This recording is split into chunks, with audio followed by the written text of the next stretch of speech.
The world you know today was not always ruled by mammals. There was a time when the ground itself belonged to something else, something longer than a school bus, something heavier than a car, something that did not roar, did not chase, did not warn you it was coming. It waited, silent, patient, perfect, and when it moved, nothing escaped.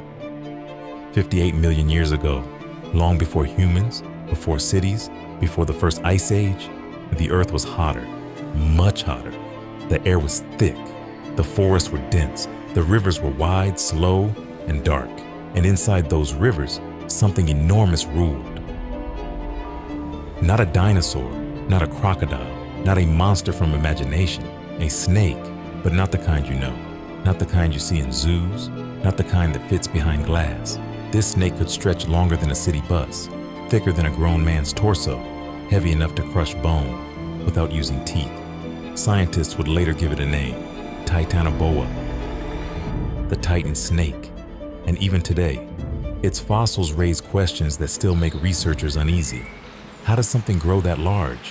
What kind of world allows a predator to reach such impossible size? And more disturbing, what kind of prey did it need to survive?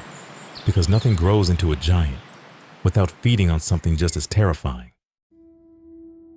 Imagine standing near a river. The water barely moves. The air feels heavy. You hear insects buzzing in the distance, birds calling overhead. Everything feels alive, normal, safe, until the water shifts, just slightly, a ripple that does not match the wind, a movement too smooth to be random. You freeze.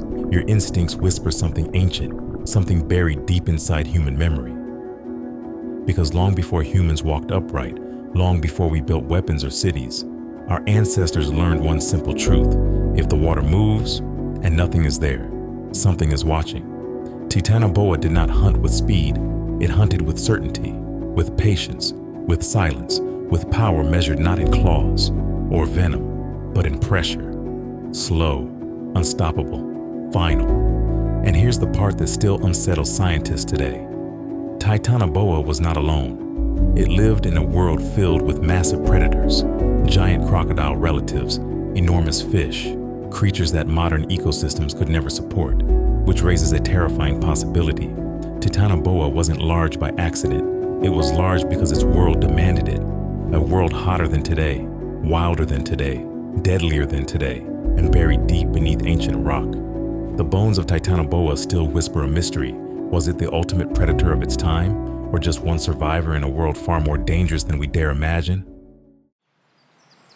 To understand Titanoboa, you have to understand its size, not just in numbers, but in reality. Titanoboa stretched nearly 42 tons, 45 feet long, longer than a full-size city bus, long enough to span the width of a small house. Its body weighed over 2,500 pounds, heavier than a grand piano, heavier than most modern cars. Titanoboa moved with control, with balance, with quiet precision. But size alone doesn't create giants. Environment does. Titanoboa lived during the Paleocene epoch, roughly 58 to 60 million years ago. This was a time shortly after the extinction of the dinosaurs. The world was rebuilding, but it wasn't peaceful. It was hotter than today, much hotter. Global temperatures were estimated to be 6 to 8 degrees Celsius warmer than modern Earth. There were no polar ice caps, no frozen oceans. Rain fell often. Humidity stayed trapped in the air. The planet felt heavy. Dense tropical rainforests stretched across regions that today are dry or temperate. One of those regions was ancient South America, specifically what is now Colombia. Back then, it was not mountains and cities. It was swamp, endless swamp. Thick vegetation blocked sunlight. Towering trees leaned over slow-moving rivers. Water pooled into deep channels filled with mud, fallen logs, and shadow. This environment created perfect hunting grounds, but it also created perfect conditions for growth. Cold-blooded animals depend on heat. The warmer the world, the larger reptiles can grow, and Titanoboa took full advantage of that warmth. From the moment it hatched, its life was defined by survival, like modern snakes. Titanoboa likely began life inside soft-shelled eggs, hidden in warm, moist soil, buried beneath layers of vegetation, protected not by parents, but by temperature, Heat was its first guardian. When young Titanoboas emerged, they were already predators, not helpless, not weak. Instinct guided them immediately. Their tongues flicked into the air, collecting chemical signals, reading the world through scent. Even as juveniles, they would have hunted small prey, fish, amphibians, early reptiles, anything small enough to swallow whole. Titanoboa did not chew, it did not tear, it swallowed whole. Its flexible jaws allowed prey to slide inward, one slow movement at a time, and even in its early stages, growth was relentless, like modern boas and anacondas. Titanoboa likely shed its skin regularly. Each shedding allowed expansion, each meal fueled length, each successful hunt increased survival, and survival meant growth. Year after year, meal after meal, its instincts sharpened, ambush, patience, stillness. These were not learned behaviors, they were inherited, encoded into its body long before its first breath. But perhaps the most important instinct of all was silence.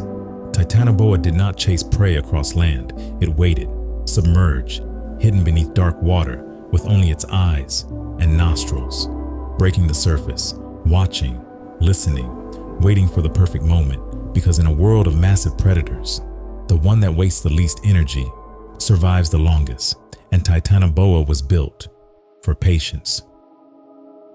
Titanoboa did not dominate its world by accident. It was built over millions of years to become exactly what its environment demanded. Before Titanoboa, snakes already existed, smaller, more limited, still dangerous, but nowhere near unstoppable. Then the world changed.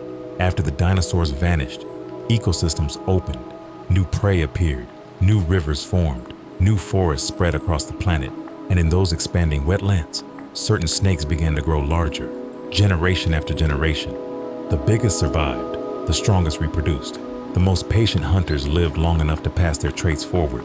This is how dominance begins, not in a single moment, but through steady, silent improvement. Titanoboa became the peak of that progression, a body designed for pressure, muscles layered along its length like living cables, each coil capable of producing crushing force stronger than most animals could resist. Not fast, not loud, but overwhelming. And its hunting method was terrifyingly simple. Titanoboa was an ambush predator. Much like modern anacondas today, but on a scale almost impossible to imagine. Picture something familiar. You're walking near the edge of a quiet lake. The surface looks calm, still, harmless. You glance down at your phone. You look away for just a second. That's how prey experienced Titanoboa. Normal, until it wasn't. Its body remained submerged beneath dark water, invisible, waiting near riverbanks where animals gathered to drink. Early crocodile relatives, large fish, even primitive mammals, creatures that believed they were safe, for just a moment too long. Then came the strike. Not a chase, not a warning, an explosion of movement from below. His jaws snapped forward, grabbing hold, but teeth were only the beginning. The true weapon was pressure. Titanoboa wrapped its massive body around prey in seconds.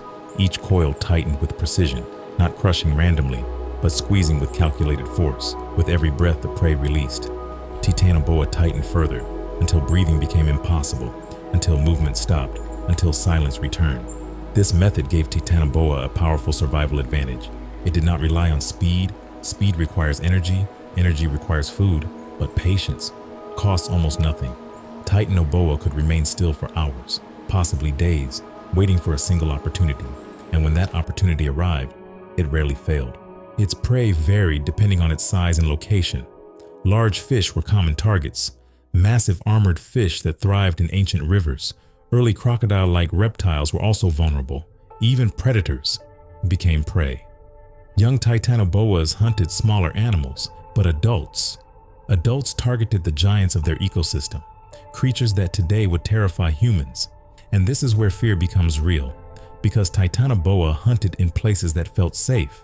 Water sources, shallow river edges, quiet banks, the same locations modern animals and humans trust the most, even today.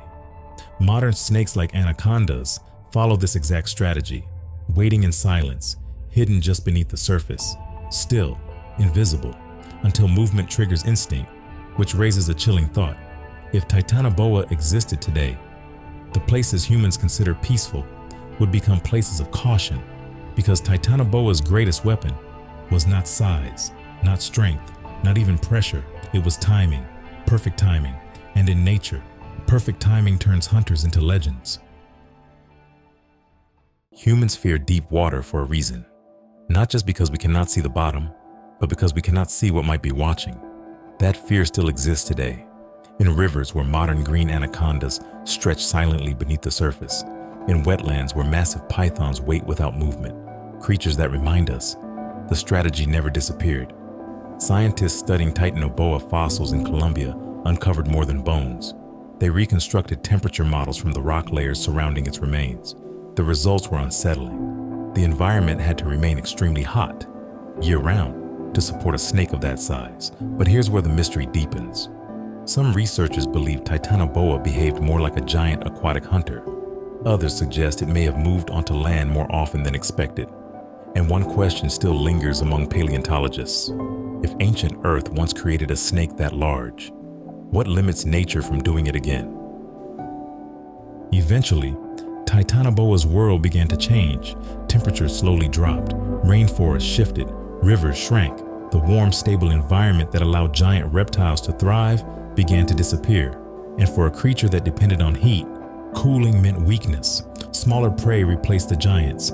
Habitats transformed. Food became harder to find. Over thousands of years, Titanoboa vanished, not in a single moment, not in a sudden catastrophe, but through slow environmental change that its massive body could not outrun. Yet Titanoboa did not disappear without leaving proof. Its fossils remained buried beneath ancient rock, waiting millions of years to be discovered. A reminder of a world that once existed, hotter, wilder, more dangerous. And its story leaves us with one final truth. Nature does not reward the strongest forever, only the species that can survive change.